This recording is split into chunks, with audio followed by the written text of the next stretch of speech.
Spider Queen, picked by Throwing, which gives Illusion Esports the first pick. First pick, first ban, or rather, first ban, first pick. And they're just blowing up in chat, so hopefully you guys can read what's going on. But so Tomb of the Spider Queen, we saw this yesterday as well. What's always strong, Kerrigan can be strong in this map if you have a strong Kerrigan player. Usually you're trying to draft for wave clear and strong rotations, and then a strong solo laner. So a lot of times teams will decide what they want to prioritize first, whether they want to get their solo laner, taking like the Sonya, taking maybe Rag. You don't usually want to pick Rag because he can be countered by a lot of other solo laners. Sonya is always a strong first pick. But as for bans, Hanzo's always annoying if you have if you don't want to go against a good Hanzo. We did see Illusion Esports pick Hanzo yesterday, so they're looking to ban him this time. So they weren't looking to pick him up in the first round. I think they also went second last game, so I think that allowed them to pick up the Hanzo with somebody else in the first on their first round pick. But banning him out this time, so they don't want to deal with him. Nobody likes those Shimadas. Let's see if Genji gets banned out from the other team from Throwing. Also, always kind of annoying to go against the Genji. It's annoying to go against Malthael if you're trying to look up for that Sonya. They do get the first two, or at least they get the second two picks after Illusion Esports' first one. So let's say if Illusion Esports takes their tank, then it can give Throwing the ability to pick up a Sonya and somebody else. But they decide to ban out Sylvanas. They don't want to have any of that snowball mechanics that can be very prevalent on this map. Once the first team, if you're a team with Sylvanas and you're able to get that first coin turn in with the spiders, her ability to shut down the towers just amplifies that push so much more. Don't want to deal with that. But the caveat with that, a lot of people don't like Sylvanas in that sense, but the difference there is that Sylvanas actually does not really help you in team fights to be able to take the objective. But with that, we got Illusion Esports is actually is picking the Lucio, which is a strong healer right now. Really helps on rotations. Basically makes it so it's not even worth it for his own team to even mount up to go to the other lane. They can essentially just get speed boost from Lucio and not even have to mount up, and then get there pretty quick. Yeah, I know, right? Small's Throwing. Yeah, I mean, it's going to be hard to do that little inflection with the question mark at the end every time, but we'll try. So like I was saying before, so Throwing can probably pick up their solo laner and their DPS, but they actually go for kind of a combo pick right here with the first two. They're putting out their threat right in the beginning, saying, hey, you're going to have to deal with this Jaina Malfurion. You have roots, you have slows. They can follow up with any type of stun in the first part, but they're not going to have ETC, which was a great pickup for Illusion. But I mean, Throwing still has Muradin. They still have a new Barak, can be followed up on Diablo. Is great follow up for Malfurion and Jaina. Diablo's a little harder to work on this map because the lanes are kind of spread apart. They are pretty wide, and with not and other than the actual turn-in point, which you don't fight over too much, there's not too many slam points. But granted, that turn-in point, it has a lot of slam points. But with ETC pickup, they're either going to pick up their range damage dealer here or their solo lane. They don't get another pick for another 4 hero selections. 2 bans and 2 picks on the other team. So it does limit the possibility of what they might want to get on that bottom lane. But they decided to go with the Greymane. He provides some type of wave clear, he provides good murking capabilities, and he just provides solid damage all around. Cocktail can get pretty scary. So let's see, we have Throwing has sees a healer, a tank, and a DPS on the other team. I think everybody's gonna do this in chat. Everybody's got to say it question mark. Decided real quick to ban out the Kel'Thas. They already see one damage dealer from the other team, getting rid of the mages, and very smartly Illusion Esports bans out the Arthas. Arthas actually really shuts down Greymane really hard, and because of the slowing, slows the auto attacks, slows the movement. Greymane can only get away by his roll, and a Greymane that's not doing much auto attack damage in Worgen form is not a very effective Greymane. So a very smart ban by Illusion Esports. And Arthas also acts as a solo lane, so that also gets rid of one of the options. I would imagine Throwing will be picking up their tank and maybe their fifth, maybe their flex or the solo lane. I would say, let's see, right here we got, like I said, Diablo can always work. Diablo's a strong combo player with the two of them between Malfurion and Jaina, so I would bet we're probably going to see that. Actually goes with Joanna and the Ragnaros, so they did pick up their solo lane and their tank. They decided to go with the Joanna, thinking that they want to fully control the wave clear right now. I think I mentioned this yesterday. The Joanna is not too scary. So, and then picking up Rag as their solo lane. So, and Rag is kind of one of the weaker solo laners, but he can be strong on this map specifically just because of his trait, allowing to be able to push the waves. If they do take out that mid fort, takes over that mid fort aggressively and becomes even that scarier. Or if they do end up losing the first, turn in, taking over the middle fort and being able to clear the spiders so much quicker. But Illusion Esports taking the Sonya and the Medivh, I like it a lot, especially with the Medivh into the Jaina Malfurion. Jaina has such telegraphed abilities of where, if somebody's standing on Blizzard, shield them, easy. Somebody gets rooted, shield them, easy. It's most likely there's going to be follow-up damage. And then with that, Medivh gives some great shielding for Sonya, so it's kind of like a pseudo support. They're gonna be behind on the rotation ability, the actual wave clear. I mean, with only Greymane, Medivh has nothing. They should win the solo lane. I think they should win the solo lane pretty hard against Ragnaros. Let's see. I mean, what do you guys think? Is Throwing gonna throw the game with their comp because they're not gonna be able to? I mean, they have a pretty much kind of a blow up comp with Joanna. I mean, Joanna's gonna provide essentially a little bit more peel, doesn't provide as much engage as another tank might, but definitely provides that wave clear. I mean, Throwing's got so much wave clear between Rag, Volav, Jaina, Joanna. I mean, they're going to clear the wave in like 2 seconds. So, and then on the side of Illusion, they have a really strong team fight. Sonya is very tanky. She's kind of soft countered by Jaina just because of the slowing. If Sonya cannot stick onto a target, she becomes a lot less effective, obviously. And Jaina counters the movement speed ability that Sonya gets from her trait. But then again, they also have Lucio and they have Medivh, so that helps. So I think Illusion Esports has really good team fighting, whereas Throwing has really good map control. At least they should. So, going right into the game number 1 on Tomb of the Spider Queen with Throwing on the blue team. We got victory on the Ragnaros, Lax Pro Scorer on the Joanna, Queen Bee on the Jaina, Repsychic on the Malfurion, and Yazoo on the Vala. So on the right hand side, Illusion Esports, we got Tay once again on the Lucio, Calthin on the Sonya, Kozer on the ETC, Squeal Black on the... who is that? What's their DPS? The Greymane, and Kurt Dog on the Medivh. So, looks like Illusion is not really looking to have a 5-man brawl in the middle. Medivh does give full vision.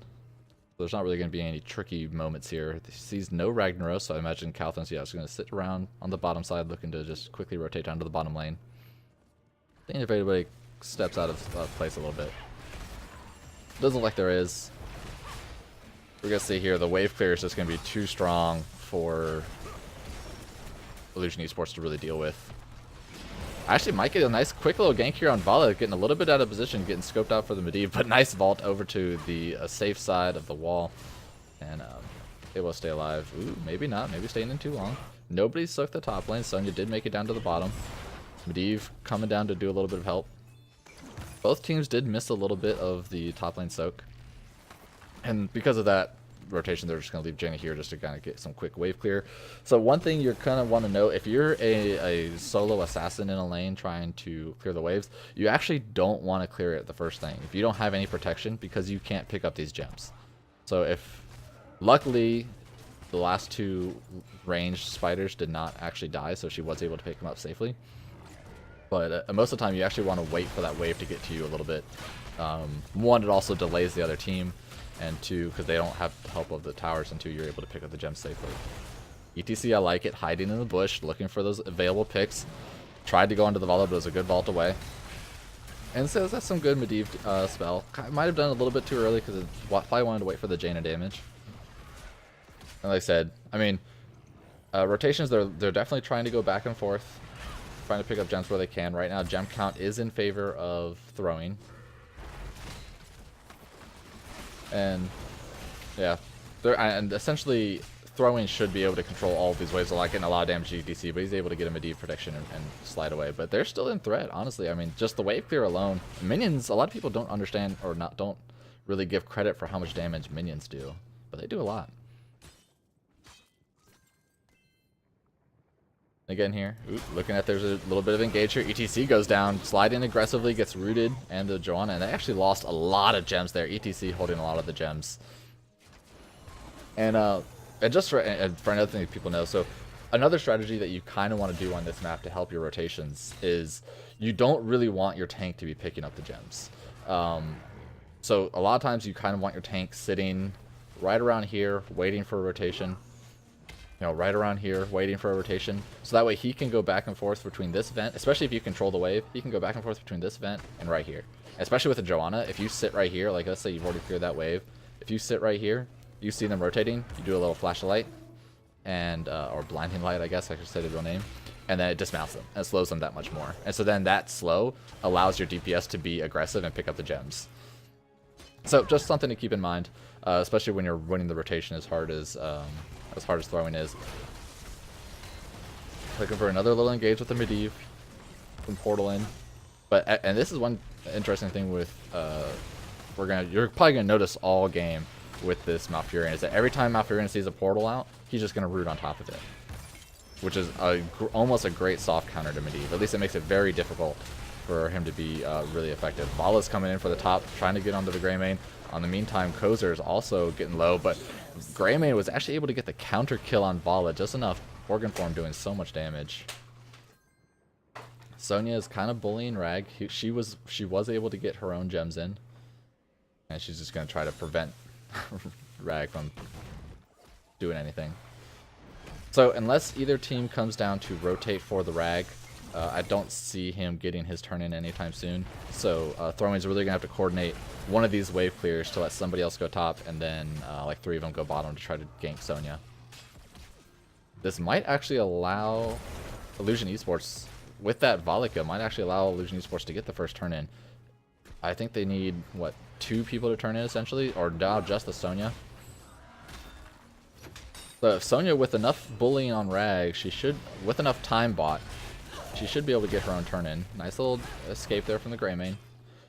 Essentially every time, if you don't think you're going to be able to escape with Greymane, immediately go into wolf form. As soon as somebody like, oh, I'm out of position, go into wolf form. With that, Sonya was able to get to the first turn in. And this is going to be really strong for Illusion Esports. I mean, the web weavers are going to die pretty quick. I believe they should die pretty quick for throwing. They should be able to kill them between Molten Core, between all the AoE.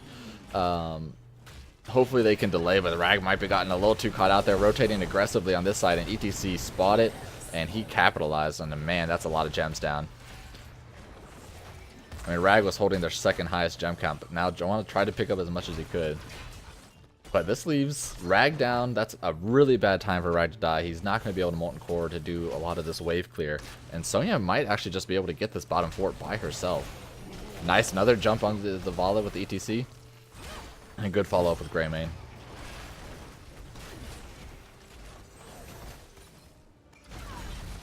Yes, Rag probably does not want to be here anymore. He probably wants to go mid. You sacrifice bot, go mid, clear mid out, and then you can use your Molten Core to at least hit the other lane. All mana is so empty for everybody with throwing.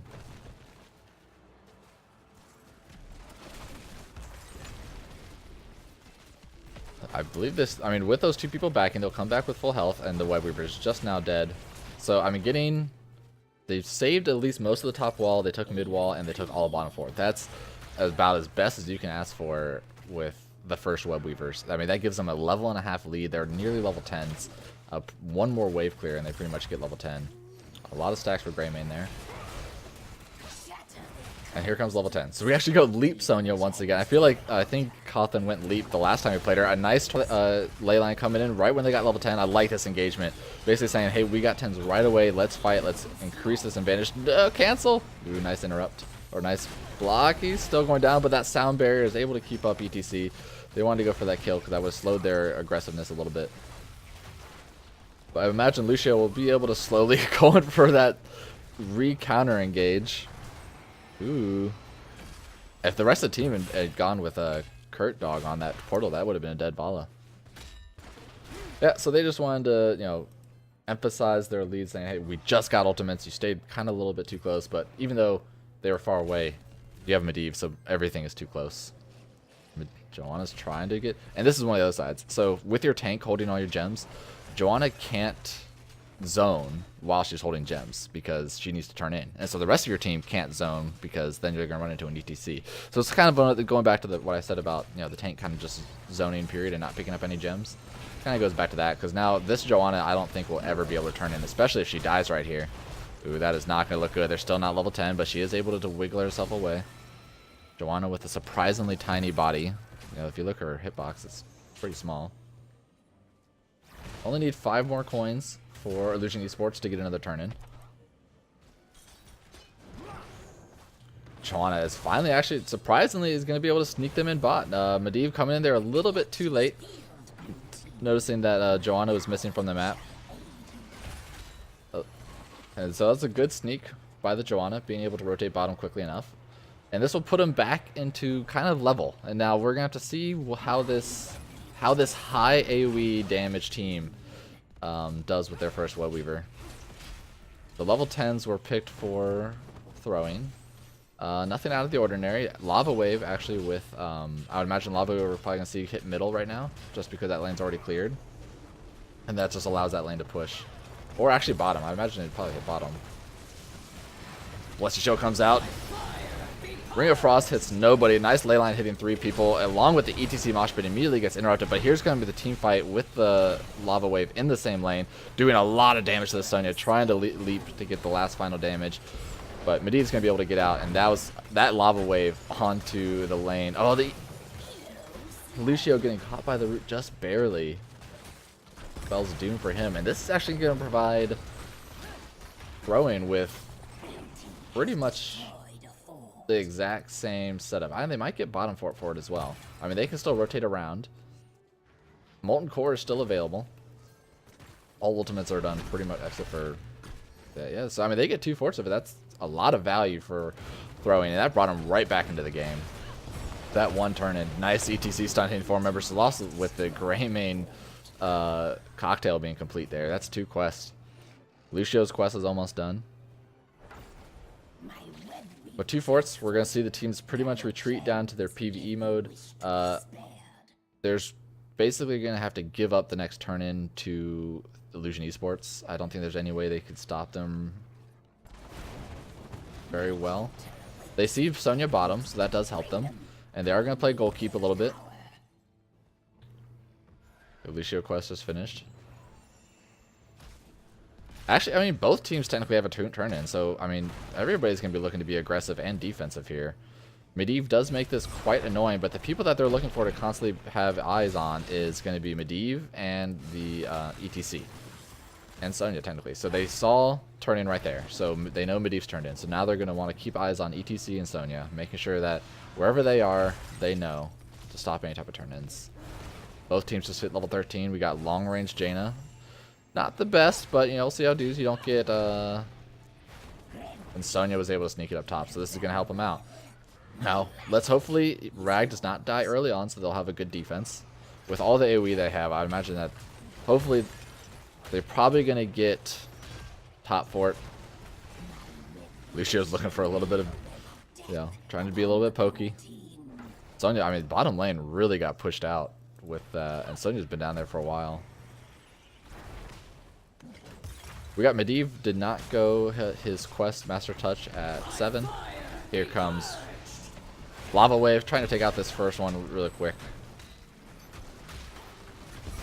Vala is way out of position over here. What is she doing? And this is going to come in with a Vala interrupt right away into the But nice counters, Ring of Frost from the Jaina. Malfurion with the Twilight Dream hitting 4 members. That silence did so much work, allowing the Joanna to actually kill the ETC.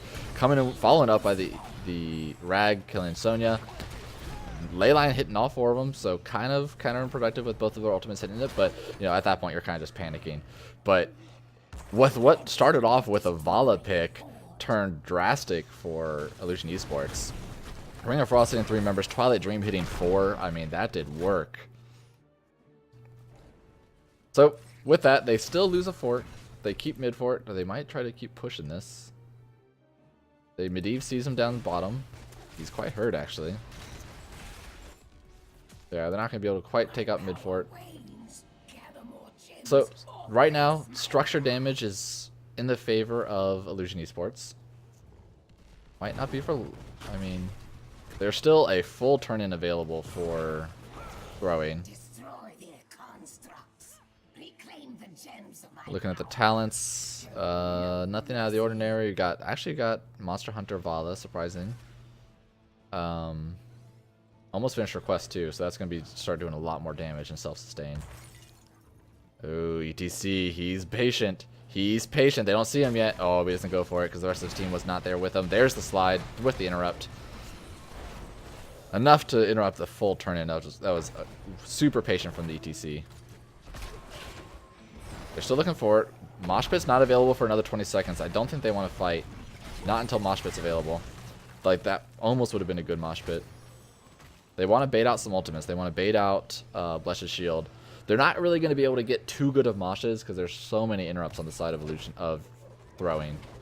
Throwing? Question mark? Yeah, like, it takes the Mercs, force them off the map. They know that Illusion Esports doesn't have a turn-in available. Looking for that route.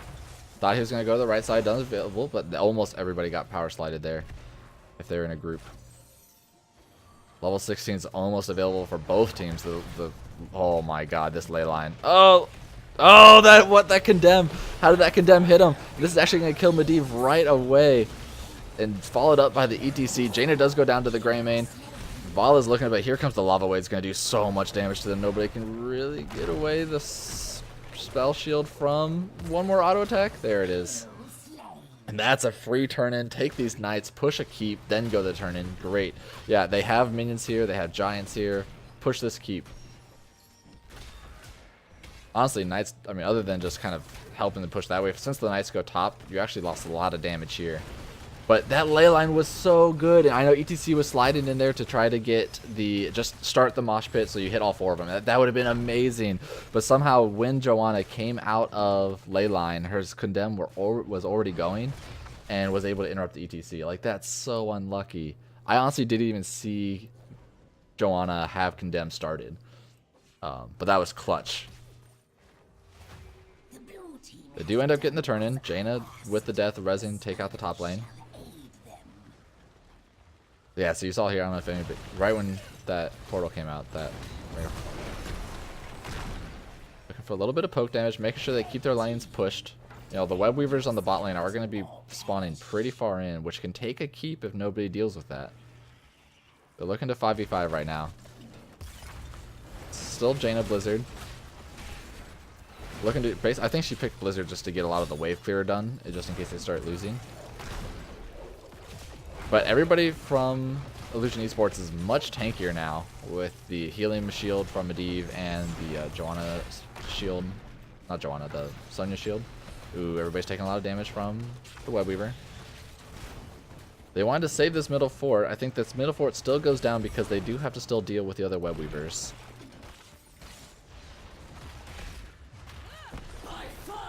Nice quick rotations from everybody. Make sure they don't lose a keep. That is definitely way more critical than this fresh fort. But taking that first, that middle web weaver did allow them a little unnecessary damage there, but it worked out. Did allow them to save the other 2 keeps rather safely. Ooh, no, ETC got so picked so quick and kind of a panic shield barrier. I honestly don't even know where that damage came from. Looking for the interrupt on the Vala, and she gets destroyed by Leap. But another Ring of Frost immediately deleting Lucio and Grey Mane shortly after that. These Ring of Frost have been on point. with the difference, I mean, these ultimates are just going back and forth and back and forth. Of like one person dies, another person dies, and then like 3 people die all of a sudden. It's kind of, you know, so quick. And first keep killed for throwing. I mean, that volley got deleted with the Sonya Greymane.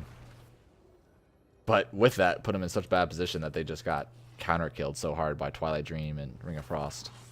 I actually really like this boss call. I think the boss call was the right choice. Trying to get some Web Weaver started so they can do the boss at the same time.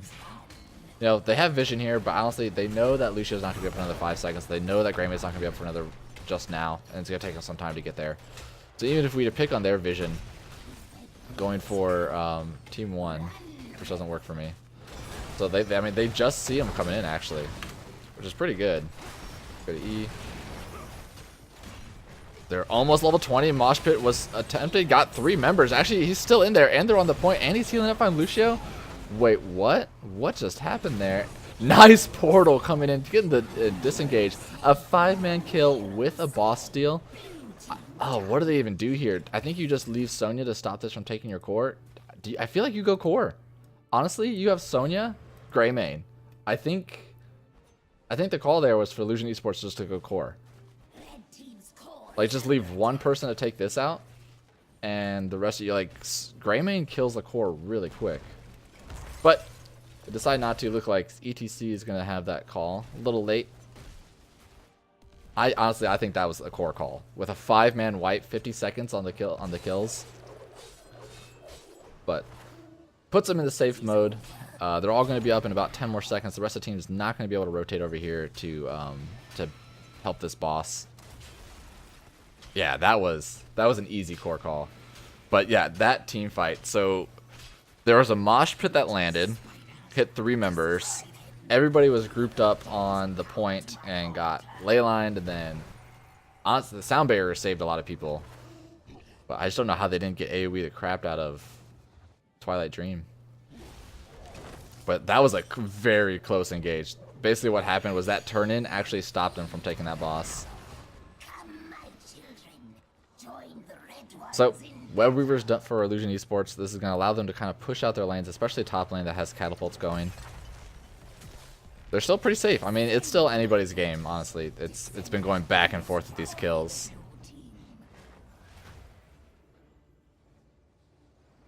We got the ley line that's going to be able to redirect.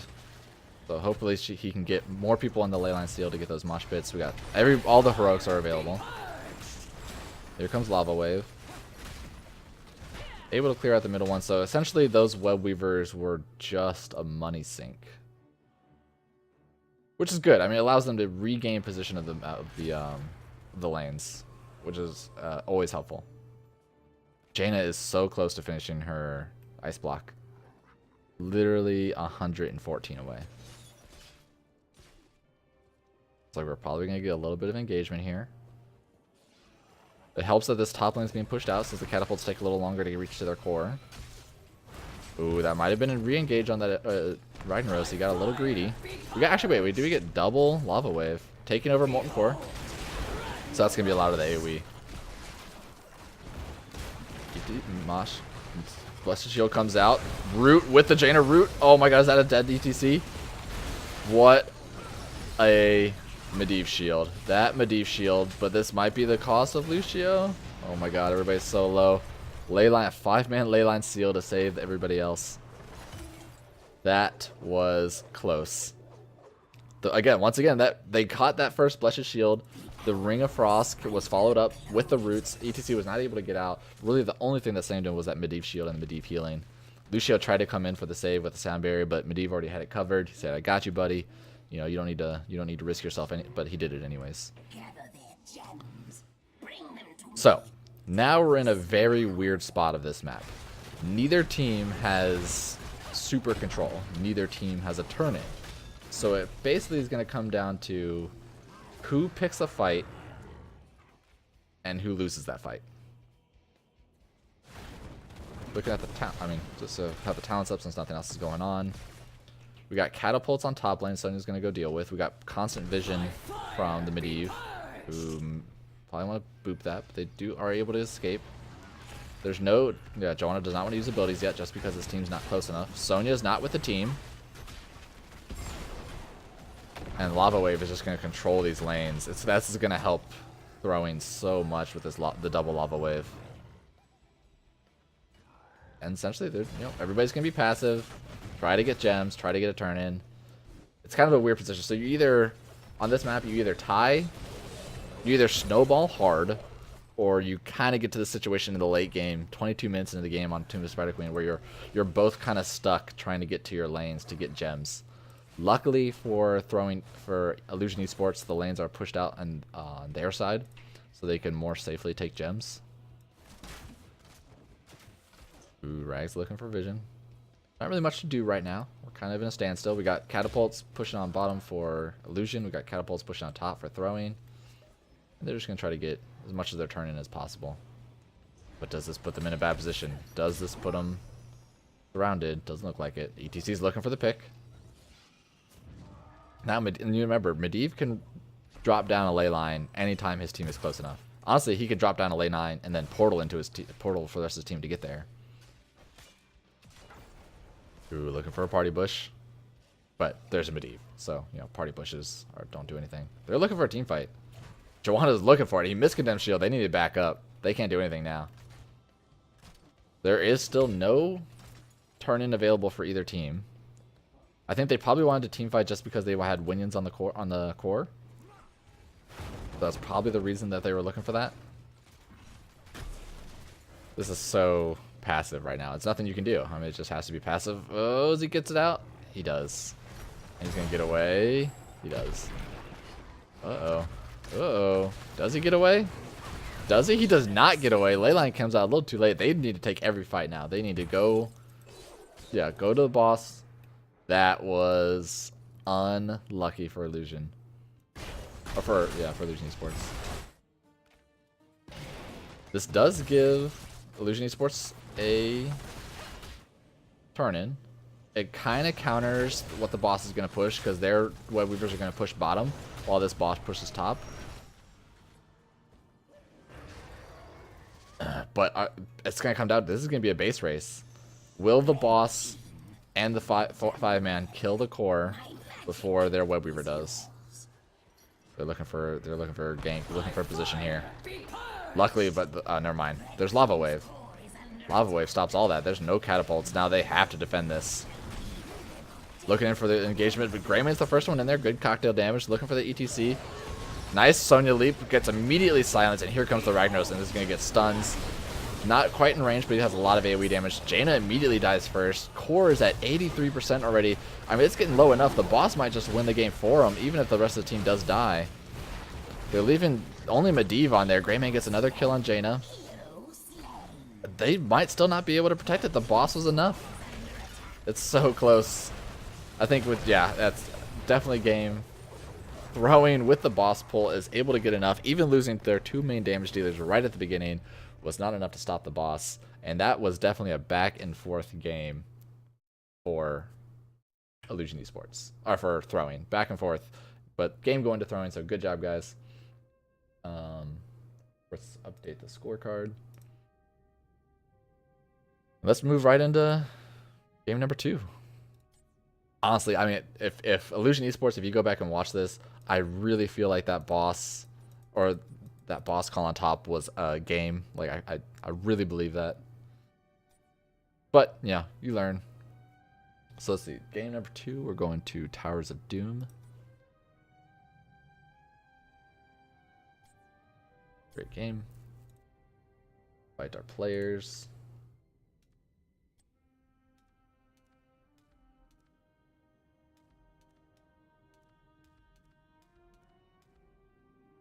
Goes to team 1 this time.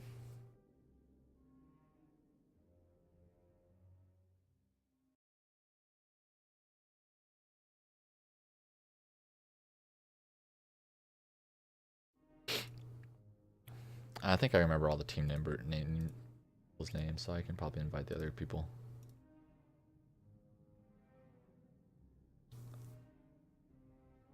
So, what do you guys think of that game? Who really won it for either team?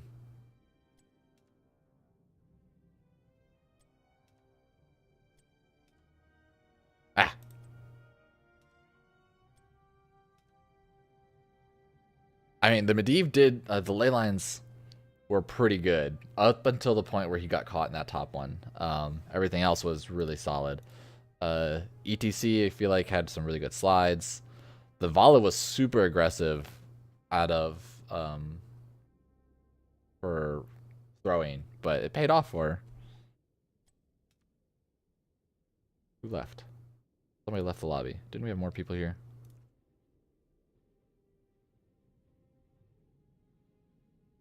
Yeah, so it's kind of hard to say who really won it for either teams. I mean, there's a lot of plays on both sides.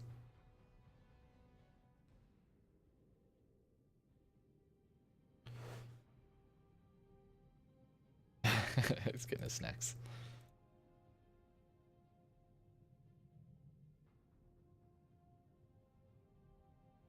I think we got.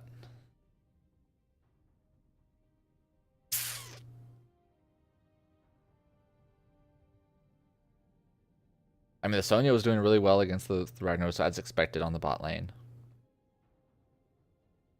I don't know who I'd give MVP to. It was all pretty even. I might say the Jaina. I think Jaina was pretty on point with the Ring of Frost. And Ring of Frost is a pretty hard ultimate to hit because of that delay and because it's a circle. I mean, it's harder to hit than, let's say, Rain of Vengeance or Blessed Shield. Because if you're any good with, you know, yeah, they might have been able to.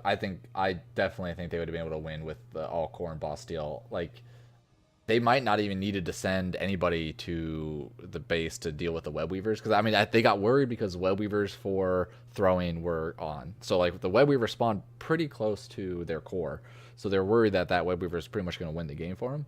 But a web weaver by themselves, especially with no additional minions, because obviously they're going to kill all the additional minions pushing the lane with the boss.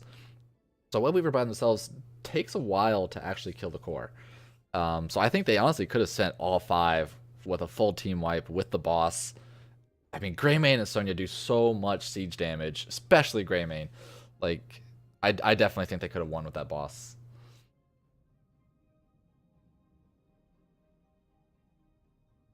But we're just waiting on one player. That he's getting some snacks.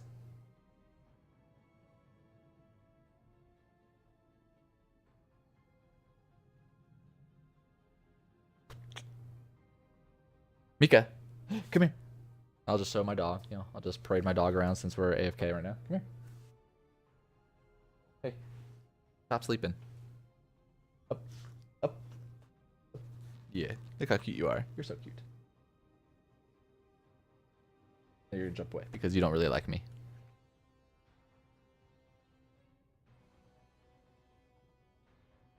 Yeah, I know. I'm too boring. I'm sitting here on my computer all day.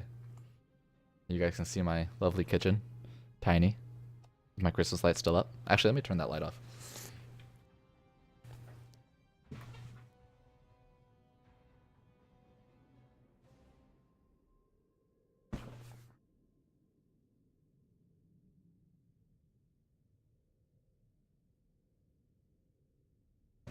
Yeah, Smalls, yeah. I mean, they definitely tried to play safe. They saw the web weavers, you know, pushing in. They're like, you know, that maybe they can win with the web weaver, might win by itself. Maybe we have to do something with it. And I think it cost them, honestly.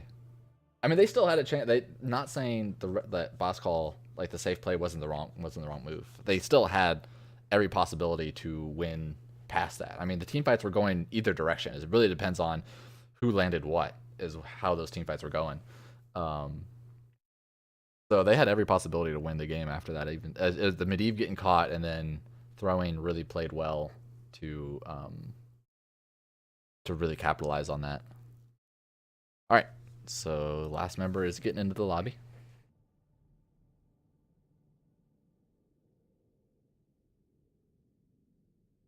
You're so excited now. Come here. Up here. Come here. Come here. Up. Yeah, good girl. Oh, good girl. Ah, then he left again.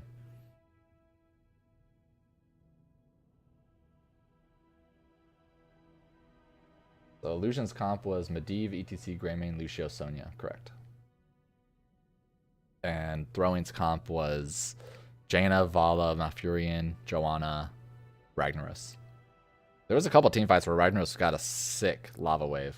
Like, it hit 3 members or forced them to be pretty much out of position and saved them. So that definitely helped. That boss fight, I mean, honestly, I would really like to go watch that boss fight again and see what went so wrong for throwing. They have so much AoE. They have so much zone control. MVP is my dog. I agree. I agree. She's adorable. I just wish that she liked attention more. She's not an attention dog, which is nice for me because I sit on the computer all day, which is probably why she's not an attention dog, but she's cute. But yeah, so, because I mean, ETC got a mosh on 3 people on the point. He got really close to dying, but like the Lucio heal was able to bring him back in. There we go. It's taking a little while.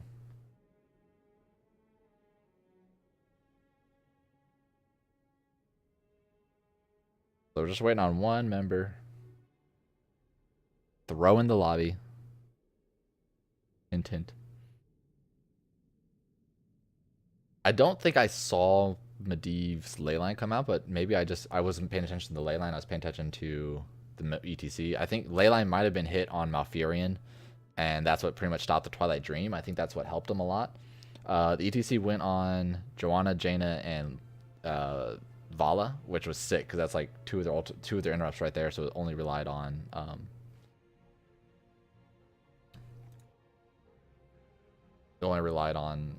the Malfurion just to interrupt. I think that might have been. I think that's probably what happened if I were to go look at that fight.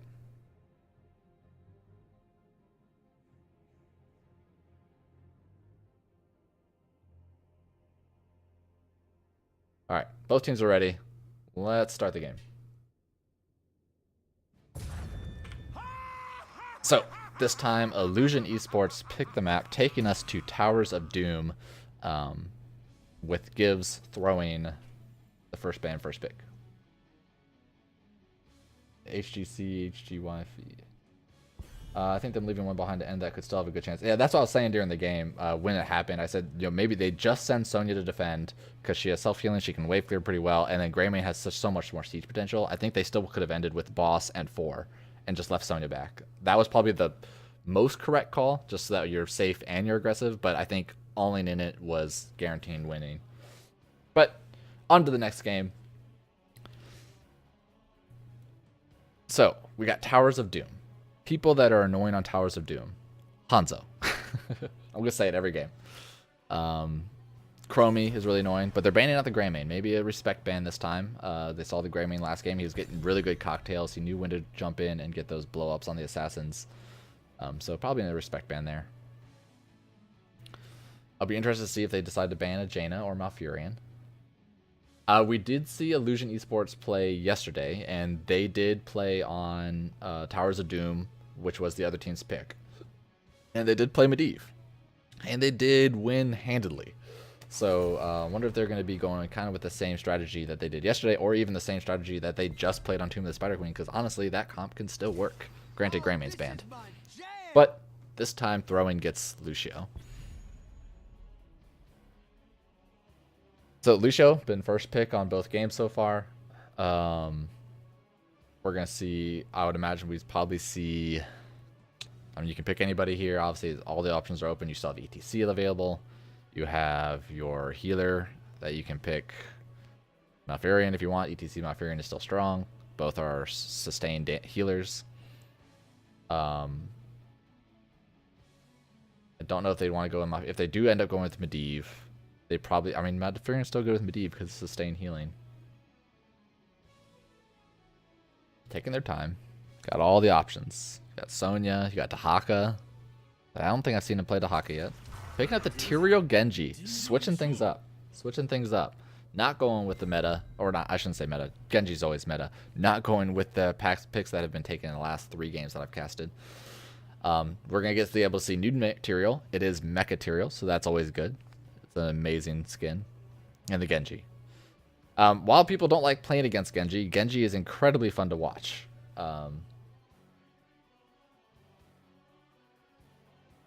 because like being able to get those slight, dash kills and resets, it definitely becomes fun to see the zigzag.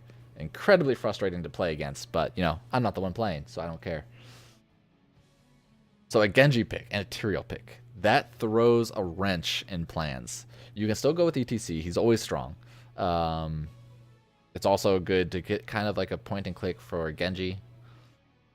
I don't know, man. Tyrael is such a weird place because, I mean, he's not a front line. I mean, he's not a main tank, so they're still going to pick another main tank. Arthas could be good. Arthas battles Tyrael pretty well. Unfortunately, a Garrosh. Now, this is just going in a weird direction. So I could sort of understand the Arthas. Only different downside to Arthas is that Tyrael's level 7 gives this whole team like 50% run speed, which counters Arthas. The Garrosh gets countered. I don't understand the Garrosh pick. Is Dahaka still good on this map? Yeah, I'd say so. I think Dahaka's still good. I think Dahaka's good on any 3-lane map, really. He's good on Tomb, and that's a short 3-line map. He just provides wave clear. He provides the ability to make a team have a player advantage because you leave your solo lane and you just join. So he's always good. Now, but back to the Garrosh. Genji's super mobile. Tyrael is super mobile. Tyrael gives run speed to anybody that gets flipped. Taunt will be really good for Genji. That's probably the biggest factor, but what's the stream? Taunt is probably the biggest factor to picking Garrosh here against the Genji, but then why not just take Varian? Because I don't know. I mean, are they going to... I mean, yeah. They have to pick Blow Up on these last two picks. They have to pick Blow Up. But then there's Sanctification. I don't know. I don't know about that Garrosh pick, man. I can't justify it. But let's see how it plays out. Let's see how it plays out. Sorry about that. So we got a Vala ban and an ETC ban. Now let me know what you guys think about Garrosh. ETC ban they didn't want because they know that Tyrael's not the only frontliner. I think the other, I mean, if they end up picking Diablo, Garrosh is way better than Diablo, so that does help them. At least helps throwing. Illusion Esports can pick up a new Barak, gives more mobility. He has Cocoon for Lucio. He has Spell Armor, which you can probably assume that throwing is going Blow Up. So Spell Armor for a new Barak is pretty good. They do end up picking the Dahaka. It has been 2 minutes. Maybe they might be listening to the stream. It's been 2 minutes since I said Dahaka. I'm on to you. I'm on to you. Dahaka, I kind of ties with Arthas in lane. Arthas has a lot of single target damage and has pretty good self-sustain. Dahaka with a full essence will beat Arthas, but that does require him to use all of his essence, which is still a win for Arthas anyways. Brightwing, so getting some global. So they have 2 globals on Towers of Doom, which is incredibly strong. Again, as I mentioned to somebody in chat. And then, the ability to basically essentially make any team fight or make any gank a 1v3 immediately is something that it takes a lot of coordination, but it can be incredibly strong when you do. Especially with Genji and Tyrael being super mobile. Honestly, they can get through the map so quick. These last 2 picks have to be Blow Up. Some global and Li Ming, so that's some Blow Up. Yeah, so they're probably going to be looking for a Gust on Tyrael to get his Sanctification out of there, or they're going to be, or after the flip, Gust the rest of the team, and then Taunt, Li Ming combo. Somebody says goodbye. Garrosh throwing to Arthas route and then blow up somebody. Yeah, I mean, it's possible, but that's really hard to coordinate, especially right onto the route, because they're only sort of slowed. Everybody so far, like, when they picked Garrosh, they only saw Genji Tyrael, and both of those people can just dash away. So, at the moment right now, there's Brightwing Sheep, Dahaka can burrow. There's nobody that can interrupt Dahaka unless Li Ming gets away with a force. I guess there's Boop. So last pick should be another damage dealer. It's probably going to be, let's see, we got Kael'thas still available, Greymane's not, Vala's not. Kael'thas can work as long as he doesn't get picked. Kael'thas is going to be squishy against Arthas and Garrosh. He's pretty picking the Chromie. Also very strong against Arthas and Garrosh. I like the pick. I like the Chromie pick. Really strong on this map. They got so much poke. They got so much mobility. Chromie doesn't have to be afraid of Garrosh because she's going to be in the back line or back lane for a while. Some burst damage just to make Lucio kind of use his boost. I like Illusion Esports comp. They have a lot of mobility. They don't have very good wave clear. I mean, Tyrael has to use a lot of abilities to get wave clear. Chromie has to use her W on the wave to get wave clear. Dahaka obviously has good wave clear. Brightwing has decent wave clear. Probably about the same level as Tyrael. But on the other side, Throwing has about the same amount of wave clear. Arthas,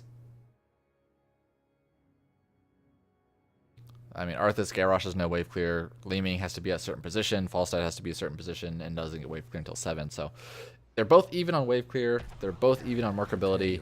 So let's going to see how these team fights play out. So game number 2 on Towers of Doom. We got Throwing on the left side. Lax Prosa scorer on Arthas. Victory on Garrosh. Repsychic on Lucio. Queen Bee on the Li-Ming. Yazoo on the Falstad. On the right hand side, Illusion Esports, we got Tay on the Brightwing. Kozer on the Tyrael. Squeal Black on the Chromie. Kurt Dog on the Genji. Kauthan on the Dahaka. 3, 2, 1.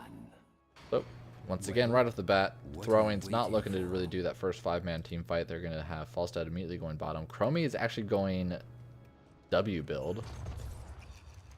Looking to get some of that blow up potential. Genji's going to be the first one caught, but again, he just has dash, so that doesn't provide anything besides some extra damage. Nice little follow-up route. Let's Arthas get some of his first stacks. Ooh, Arthas taking a bunch of damage from Chromie. Nice little throw deflect from the Garrosh to kind of save him. But with that, he's not really going to be able to lane against Arthas from Dahaka too much. Falstad, since he was bottom and since nobody died, he was able to deny about a minion of soak.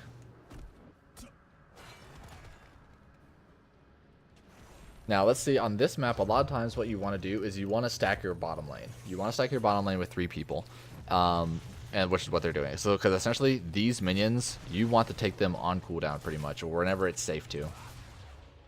Falstad barely out of range. Like right here, Tyrael is not really going to be scared of anything. He's not going to be able to clear the lane, but he's not going to lose it either. Ooh, nice damage onto the Li-Ming. Second damage onto the Li-Ming. Tyrael did go Justice for All, get some extra shielding onto the minions. Taking a lot of damage though. And Genji is just going to pick on Falstad here. Any type of dash in, and then, yeah, like Genji back. Since Arthas did not go any talent besides Eternal Hunger, he will lose this lane. Arthas, obviously Eternal Hunger is great for any type of team fights, but if you're going to expect him to solo lane, he's a nice throw on Dahaka, probably one of the better people to throw, but actually kind of dodged all of the abilities. Don't know why Brightwing's coming in. That might spell her doom. That might have been the wrong call. Because now Brightwing is super out of position. Lucio should be able to give him run speed. I mean, this is not going to be fun. Brightwing's trying to run to the rest of his team. Gets thrown into the towers. The Brightwing teleport was a little questionable. Because Dahaka was clearly going to die. Ooh, Falstad's trying to look for a little counter kill. If he hit that Stormbolt, he actually probably would have died. So, still continuing to do W build for the Chromie, trying to look to guarantee a lot of that damage, and which is probably pretty good here because with the beacons, or with the altars, I should say, Chromie knows where people are going to be, and you can't body block the W hit.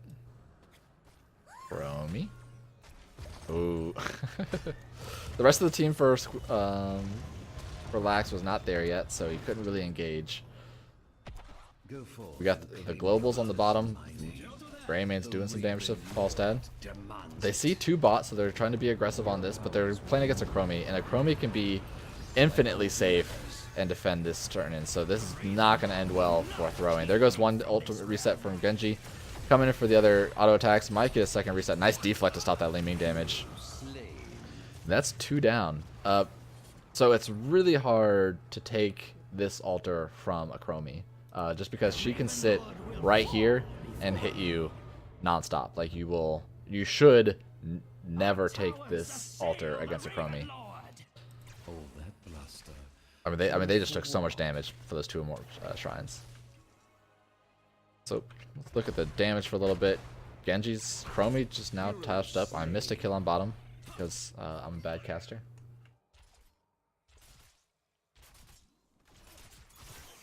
Tyrael with a sick mount. So 2 kills to 3. Nobody's taken any mercs. Oh, I guess they did take mercs down here once Dehaka was getting ganked. Look how bad they're back up already. 2 minutes. So both teams playing pretty passive.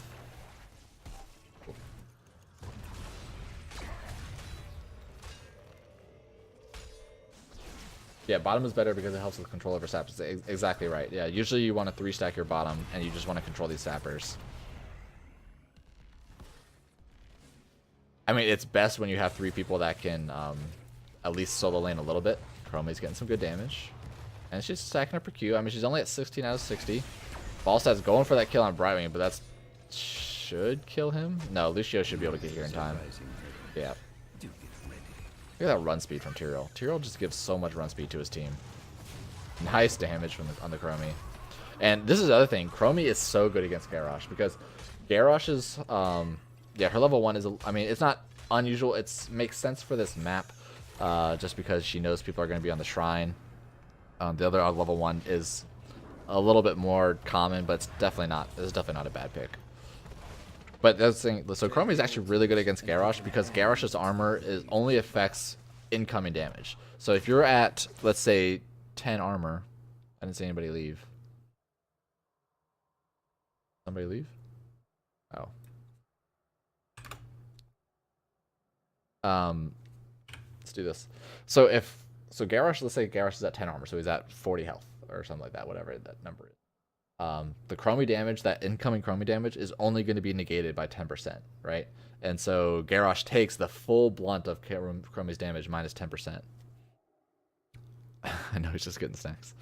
And so that immediately puts Garrosh at, you know, like 40 armor or something like that, which puts him extremely low. So it's the burst damage is actually really good to fight against Garrosh because it you can't negate all of it at once.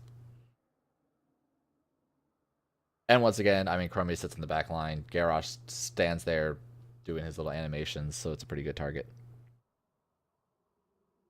So we got somebody who was just lagging. They're trying to fix the connection right now. It's a good thing I don't have a game after this.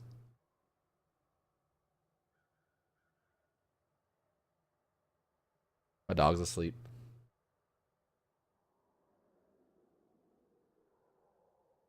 Yeah. Chromie has nearly infinite interrupts. That's pretty much, that's what, yeah.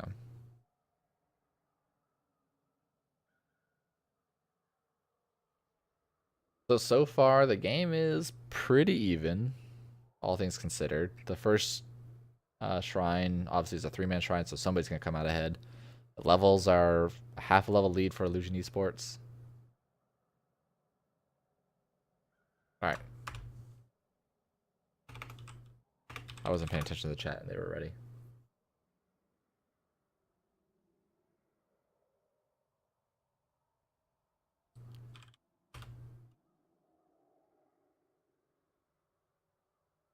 Okay, so 3. I hit outrun, but 3, 2, 1, and resume. And go back to this. King is still high. Kind of sucks. Chromie, look at that Chromie damage right onto the Lucio. Genji comes in for the 1 reset. Second reset coming in. I don't think he actually missed the second one, but it's a kill nonetheless. Kind of unfortunate that that pause happened right at the start of that team fight. Ooh, Genji dashing in. He has no way to. Oh, the leap went the wrong direction. Chromie damage onto the Falstad at the far side. Nowhere is safe.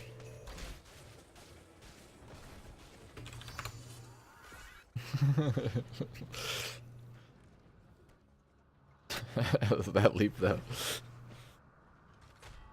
So back to your regular scheduled programming. Now given pretty much a level lead for Illusion Esports. We got Temporal Loop is actually picked. There is no cleanse for throwing. So hitting any of those squishies with Temporal Loop is actually going to be so bad. Good throw from the Garrosh, getting one pick here. Brightwing might be dead with the Lucio run around, but it ends up using her Emerald Wind to save herself. It's a pretty short cooldown, 60 seconds, so it's not too bad to use that. I'll definitely be up by the next team fight.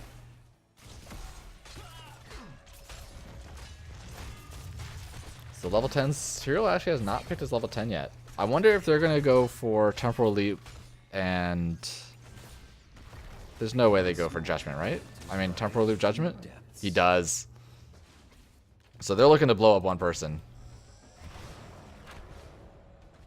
If they blow, I mean, they can blow up Lucio, honestly, but probably not best to do it on Lucio because, oh, yep, still having lag issues. Kind of pause.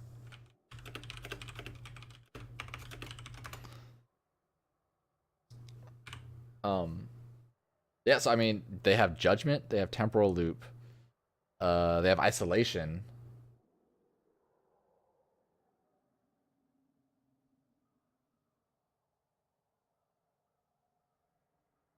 Pause break.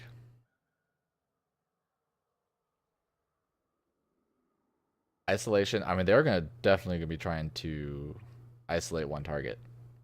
So this would be sick. All right, this would be sick, guys.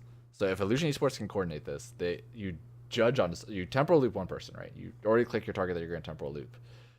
You start judging on that person, or rather, Brightwing starts teleporting to Tyrael.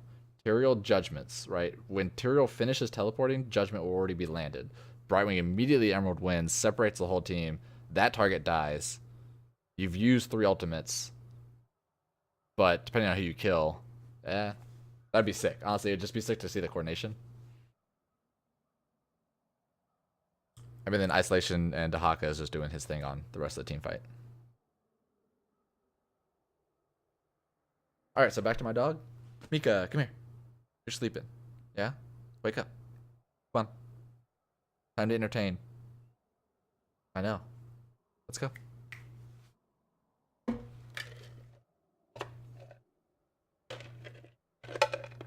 No, the camera's too high. Up.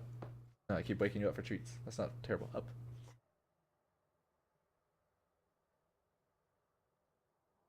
No. What a tease.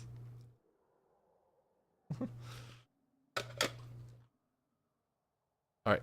Back to sleep with you.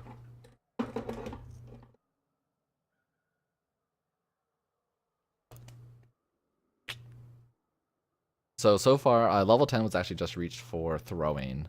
We have Sound Barrier, obvious. They did go Taunt, so looking to taunt in the Genji or the Brightwing, any of those squishies.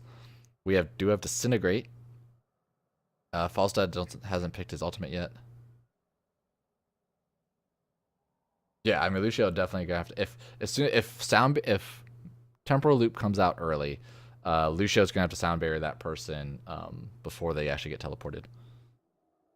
Okay. All right, so we're going to go ahead and start. Resume. Welcome back, hero. So once again, doing that pause right before tribute's up, or things are up. So you see the ultimates at the top, what we're going to pay attention to. Genji's right there, almost could have gotten taunted, but the rest of his team wasn't nearby. Looking for a little bit of push. Again, this is Lucio, so much Lucio damage going on right now. Using false, there comes Judgment, and even they didn't even need Temporal Loop. Judgment with the Genji was enough to take out Lucio. Here comes Taunt. They are going to get the Genji, but that damage though. They actually take Tyrael. Tyrael going to kill? Is he going to kill? Oh, does not go enough. That did not go the way I thought it would. Honestly, did not go, especially with the initial Chromie damage. Ooh, no, the counter kill on Garrosh? No way. Does he live? That armor. Oh. Falstad down is so, Jesus. These guys are so low. What is happening? Everybody is so low. But Falstad is able to kill the Chromie. Genji's coming in looking for those resets. Sound Barrier comes out. This is still not over.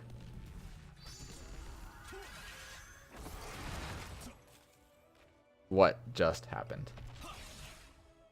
Fire the towers! Destroy the Raven Lord!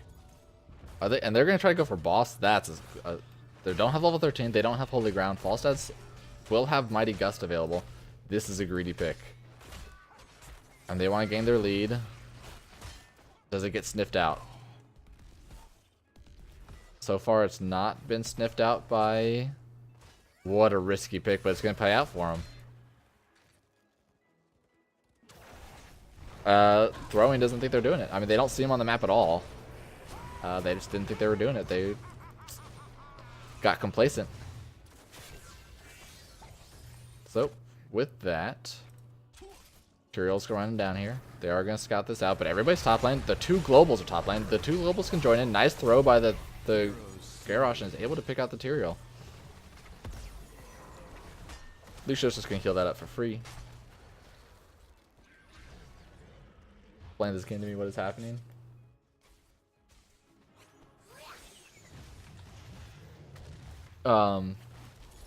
This is Heroes of the Storm. Blizzard's MOBA. That pick there. This is gonna give them the first fort, and now Throwing might be able to get into that lead that happens on Towers of Doom, where it's just kind of a rotation back and forth between the different forts. You kind of get stuck in this position where you're like, oh, do I want to take this fort? Do I want to defend the second one? We have the two globals up top, which is probably what you want to do. We have level 13s hit for both teams. We actually got the cooldown reduction for Genji. Got a little bit of fight here. Nobody's going on. But let's see what this Chromie does. Oh, is he going to get thrown? Oh, that time stop being able to save Chromie. He's looking for it. They're going to trade. Kurt's coming in with a little bit of interrupts. I mean, this is going back and forth so far. Brightmace should be able to come into the Genji. Genji might be dead. No, oh my god.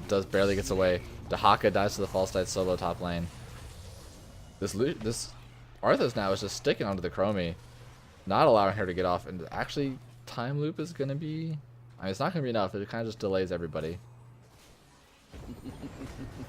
There she is. Doom to the Gravekeeper. So, another team fight in the favor of Throwing. I mean, they're definitely doing well here.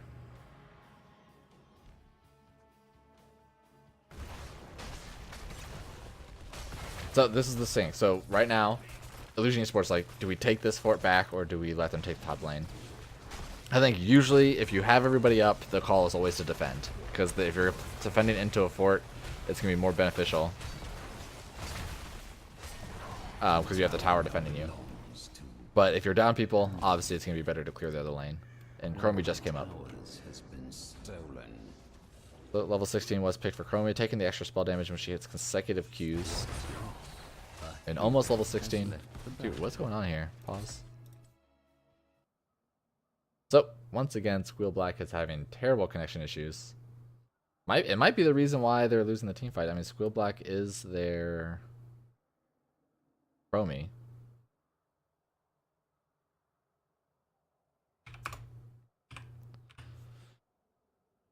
Is their Chromie, so I mean, if he's having if he's having connection issues, that does play a pretty pivotal role.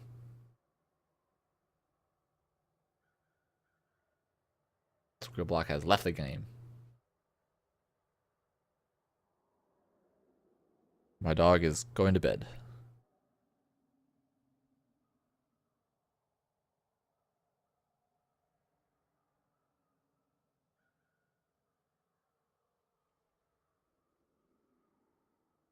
Still, I mean, still back and forth.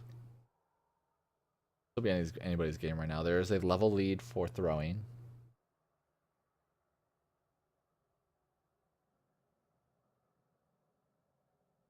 What's the pause break key?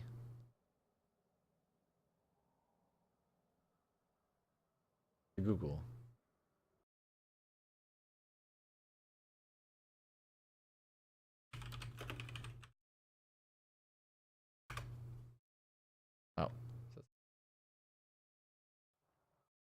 It's back to all this stuff. Everybody's ready. Let's go back and resume. Welcome 7, back, 8. hero. Which one do I have to go to? Ah, 8. There it is. I've opened my tunnel as well. Ooh, they're looking for this team fight. Genji blades coming in. There comes the Judgment, but Sound Barrier is able to get on top of it, so it's actually countering all the damage by Genji. Trying to get in there, looking for that gust. Oh, that's a sick gust. Nice taunt. Only hits 2 members, but Chromie, Brightwing is able to get the disengage. First kill going on to Lucio. Gives him some resets. On the backline, Chromie dies, though. But with this might be enough for them to trade it because they're all separated. And this time, Illusion Esports takes the fight. Especially now that 12 seconds, they need to take this fort back. I don't think they have probably the proper team to take it back, but it's going to give them all 3 altars, which is going to put, what, 6, 9, put them down to 8 shots, which is basically 2 more altars. Ooh, there's going to be a little bit of interrupt. Going to try to delay as much as possible. Catherine, Brightwing's coming up. Let Brightwing take it as, yeah, Dahaka does his stuff. That's the stun. Uh-oh. I mean, they're going to be able to interrupt this enough. This is going to be another team fight. Arthas is coming in. Chromie's coming in. Got one isolation onto the Lucio, trying to get that stun grab. Judgment comes out, kills the Lucio. That's not going to end well. Cawthon's getting pretty low, has the stasis, and Chromie now, they're all stuck into a little fort. Chromie is going to be in trouble. Cawthon does go down for the Falstad. Counter kill onto the Garrosh, and then another counter kill onto the Dahaka. So back and forth, 2 for 2 so far. Leeming's trying to look for that reset. Ooh, barely gets saved by Chromie. Gets counterproductive. Nice gust coming in. Brightwing is so out of mana. Genji is out of escapes, but gets wrecked by the Chromie. What are these team fights? A 3 for 3. Pretty much one person dies from one team, somebody dies from the other team.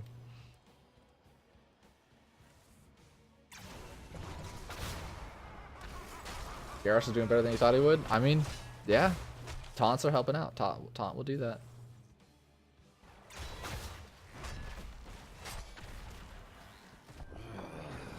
The Gravekeeper So, claims both teams back to playing passive as everybody reses. Falstad does have fly available. Dahaka comes in here. He can get ganked if he does not have essence. He used all of his essence for the last team fight. That might not be a good fight. Judgment coming in. Nice blow up. Immediately killed on the Lucio. Holy cow, that damage. And this just might have turned the other way. Falstad has fly. Here comes the temporal loop, killing the Arthas. And that's the power of Tyrael right there, using the Holy Ground. So right now, Illusion Esports with that kill, which somehow, again, turned the other direction. I don't know how they're doing it. They need to go for boss. Gust is available, so they do have to be worried about that. There is no Sanctification. There's no Emerald Wind. Are they going to... They don't want me to pause? it is nearly time. I see his name on there. Okay, so he's back.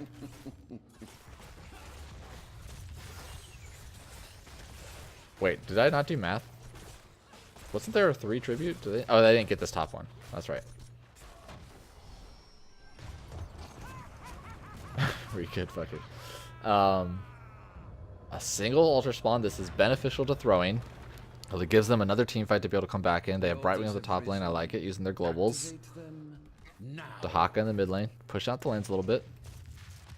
And Chromie is just basically going to poke at this point. She does have her level 20. Hitting the Pierce.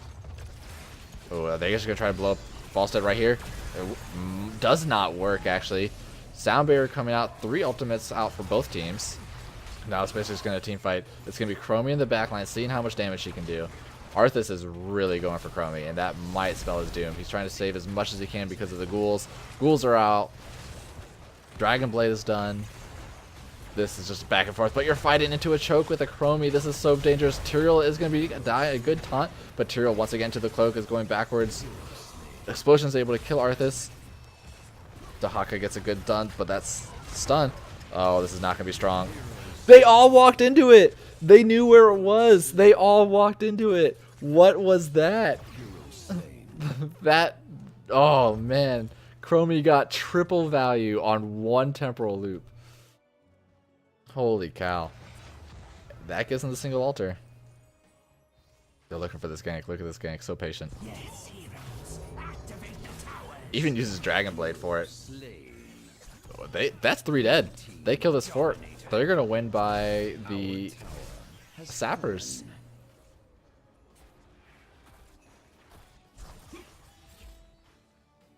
I think that's game. I mean, Arthas will be delayed a little bit. Lucio will delay a little bit. It does take a long time for these sappers to get here. Look, everybody's just waiting. Level 20 was hit. They're going to try to delay as much as possible. I think this might be a lost effort. I mean, they can just kill it. They can just kill the minions. If we can see a throw into the kill zone, that's a really fun thing to do. Ooh, that interrupt. A nice pull onto Lucio once again. Gets silenced during sound barrier, so he's not able to get it. We're going to get the gust into the kill zone. See how much damage everybody does. Arthas with the slow, but they were able to get all 3 sappers in. Somehow the sappers weren't on the wait, do sappers not prioritize heroes? Do they just keep walking? There was 3 heroes there. Oh, the gust. Does gust work on enemy minions? I think the gust saved them. I think that's what happened. I think the gust saved them, guys. I'm gonna watch my own replay. Oh my god, the 2-minute delay is so much. I can't wait for that. That was a back and forth game. I mean, there's a lot of pauses. There was a lot of pauses, and there was a lot of delay beforehand. But that game was so back and forth, really even. So 1 for 1 once again.